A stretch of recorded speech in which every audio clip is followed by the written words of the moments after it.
Salut, c'est Daphné Bois et aujourd'hui on se retrouve pour parler d'argent. Un cheval, ça coûte cher et ça, tout le monde le sait.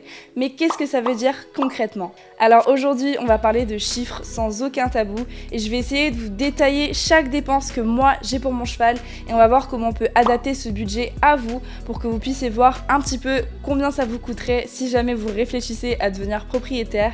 Et si vous l'êtes déjà, n'hésitez pas à me dire si ça correspond à peu près à vos dépenses annuelles, ça m'intéresse. Tout d'abord, ça peut vous paraître évident, mais il faudra prendre en compte l'achat du cheval, qui sera une plus ou moins grosse mise de départ. Alors bien sûr, ça varie énormément selon ce que l'on recherche.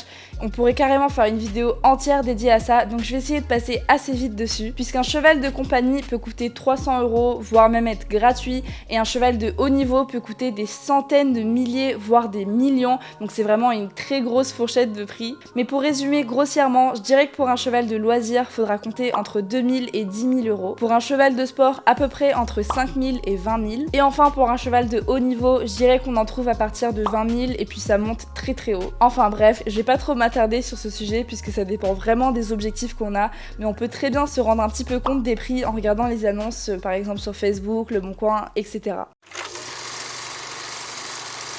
Une fois qu'on a le cheval, il nous faudra bien sûr sa maison. On va parler de pension, donc ça s'applique pas aux personnes qui ont leurs chevaux chez eux. Et si c'est votre cas, dites-moi combien ça vous coûte à peu près pour héberger votre cheval, comme ça on peut comparer un peu. Mais moi je vais parler juste des pensions puisque c'est ce que je connais. Donc pour la pension, encore une fois, on a un prix qui fluctue énormément, donc je vais essayer de résumer ça au mieux en sachant qu'il y a pas mal de facteurs qui rentrent en compte. Alors pour ma part, je suis en région parisienne et malheureusement c'est là où on paye le plus cher. Pour une pension box ou box paddock, je dirais constitue à peu près entre 400 et 1000 € par mois, en sachant que ça dépendra aussi des installations et des services proposés. Et pour une pension prêt, je dirais entre 200 et 400 €. Et à la campagne, c'est beaucoup moins cher puisqu'on peut trouver des pensions prêt à 100 € et même des pensions box ou box paddock à 200-300 € par mois. Et bien sûr, des suppléments s'ajoutent selon la pension et ce qu'on recherche pour par exemple les sorties en paddock, le travail du cheval, la gestion des couvertures, les petits soins, tout ça. Donc il faut bien se renseigner auprès de la pension qu'on a choisie pour voir ce qui est inclus dans le prix de base ou non. Et si on a vraiment un budget très serré, c'est possible de réduire les coûts en partageant un champ avec un agriculteur ou un particulier, mais là ça peut poser problème aussi puisqu'en général il n'y aura pas beaucoup de surveillance du cheval ou alors pas d'installation, donc ça convient pas à tout le monde. Et donc pour ma part, j'ai choisi une pension au prêt et elle me coûte 320 € par mois. Le matériel, ça correspond aussi à une grosse dépense quand on devient propriétaire. Donc là encore une fois, il y a énormément de choses et ça mériterait une vidéo dédiée, donc je vais essayer de passer juste sur l'essentiel. Puisqu'en général, la plus grosse dépense qu'on va avoir quand on achète un cheval au niveau du matériel, ça va être la selle. Il faut trouver une selle qui est adaptée à notre cheval et là encore une fois, il y a vraiment une très grosse fourchette de prix puisqu'on trouve des selles d'occasion à 200 € et puis ça peut monter jusqu'à 7000 € voire plus. Et je vous conseille vraiment d'appeler une saddle fitteuse pour trouver une bonne selle puisqu'on s'y perd très facilement. Et c'est vraiment important de choisir une selle qui est à la fois adaptée à notre confort et celui de notre cheval. Moi, j'ai fait l'erreur d'acheter une selle tout de suite sans appeler de saddle fitteuse avec une arcade interchangeable et du coup je me suis dit que forcément ça irait à mon cheval. Sauf que du coup on s'est rendu compte que c'était pas adapté à son dos et qu'il fallait en acheter une autre, donc bon, c'est dommage. C'est vrai qu'en général les saddle fitters proposent des modèles plutôt haut de gamme, mais si vous n'avez pas un gros budget, ce que vous pouvez faire, c'est demander au saddle fitter de vous recommander des marques de selles qui iraient à votre cheval et puis aller les chercher vous-même, soit d'occasion ou alors directement neuf sur leur site. Moi, c'est ce que j'ai fait puisque la saddle fitteuse n'avait que des selles à 4 ou 5 000 € à me proposer. Donc je lui ai demandé de me recommander un modèle que j'ai pu trouver d'occasion sur Le Bon Coin à 500 €. Et pour ce qui est de la séance de saddle fitting, ça coûte une centaine d'euros et je vous conseille vraiment de pas faire l'impasse dessus puisque ça permet de pas perdre de l'argent bêtement en achetant la mauvaise selle. Ensuite, une fois qu'on a une selle, il faut aussi un bridon, un licol, des tapis, des couvertures, des protections, etc. Donc là, on monte facilement à 1000 € de dépenses supplémentaires. Et encore une fois, on peut faire des bonnes affaires en cherchant un peu d'occasion. Et normalement, une fois que c'est acheté, c'est bon, il n'y aura pas besoin de tout racheter tous les ans. C'est vrai que quand j'ai acheté mon cheval, je me suis dit que j'aurais pas à me soucier de l'alimentation, puisque quand on paye une pension, c'est pris en charge par l'écurie, mais c'est pas toujours entièrement vrai. L'écurie que vous choisissez prendra en charge l'alimentation de base de votre cheval, mais très souvent on a besoin de compléments, donc là encore une fois ça dépend du cheval, de son activité, de ses besoins spécifiques, etc. etc. mais il faut le prendre en compte. Si je prends mon cas, Furimix est au prêt à l'année et n'a pas de ration de granulés incluse dans la pension, donc moi comme je souhaite qu'il prenne un peu d'état, je lui donne une ration de granulés plus certains compléments. Donc dans notre cas, on a de la biotine pour la fragilité de ses pieds et du zinc pour son immunité, et puis de temps en temps on fait une petite cure pour un problème ou un autre, et je dirais que ça me revient une quarantaine d'euros par mois en comptant ces granulés et les compléments. Donc là déjà, si on prend en compte la pension et l'alimentation, on arrive à 360 euros par mois.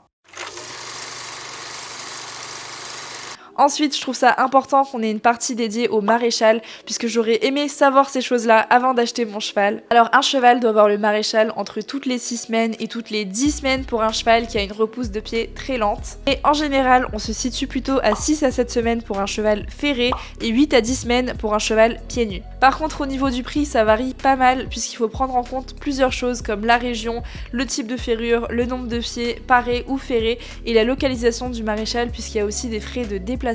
Pour ceux qui sont en région parisienne, comme d'hab, on paye plus cher. Et pour ma part, je paye 140 euros toutes les 6 semaines pour mon cheval qui est ferré aux antérieurs et pieds nus derrière. En sachant que je n'avais pas prévu dans mon budget d'avoir un cheval qui déferre régulièrement, puisque cet été, il avait les pieds dans un état désastreux et il a dû déferrer peut-être 6 ou 7 fois. Bon, je vous rassure, c'était quand même pas 140 euros à chaque fois, mais ça s'additionne quand même rapidement. Maintenant, ça va mieux puisque ses pieds ont eu le temps de bien repousser, mais il faut savoir que certains chevaux ont les pieds plus fragiles que d'autres et auront donc besoin d'une ferrure spécifique ou alors de voir le maréchal plus souvent, et donc c'est bien de le savoir. Donc si on mensualise, ça nous fait 90 euros de ferrure, et si on rajoute l'alimentation et la pension, ça nous revient à 450 euros par mois.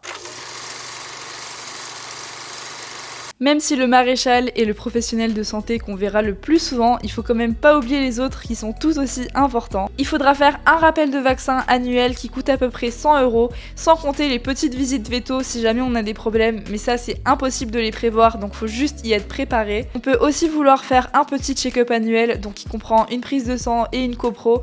Là chez mon veto c'est 200 euros. Ensuite il y a aussi l'ostéo qu'on doit voir minimum une fois par an, donc ça fait pas partie des professionnels obligatoires, mais c'est vraiment fortement conseillé pour le bien-être du cheval, surtout si on compte monter dessus, et là faut compter pareil une centaine d'euros. Il y a aussi le dentiste qui doit venir une fois par an, et là pareil c'est aussi 100 euros. Ça nous rajoute 40 euros par mois, ce qui nous fait arriver à 490 euros. Quand on monte à cheval, c'est quand même mieux de se faire encadrer par un coach, même si c'est juste de temps en temps, je trouve ça quand même important. Donc là encore une fois, ça va dépendre des structures, puisque je sais qu'il y a des pensions qui offrent un cours ou plus hebdomadaire dans les frais de la pension. Et c'est souvent le cas si jamais on choisit de mettre notre cheval dans un club, mais si jamais on choisit une écurie de propriétaire, là il faudra payer les cours en plus. Dans mon écurie, on paye 40 euros pour un cours particulier avec une cavalière professionnelle, donc moi j'essaie d'en prendre 2 ou 3 par mois, ce qui me revient à 100 euros, ce qui nous fait du coup un total de 590 euros par mois. En sachant que nous, on sort pas en concours, du moins pas encore, mais si jamais vous souhaitez sortir en concours, ça représente aussi un prix qu'il faudra rajouter dans votre budget. Et c'est pareil si jamais on veut faire des sorties à l'extérieur pour se faire plaisir, comme des stages ou des cours dans une autre écurie, il faudra rajouter ça au budget.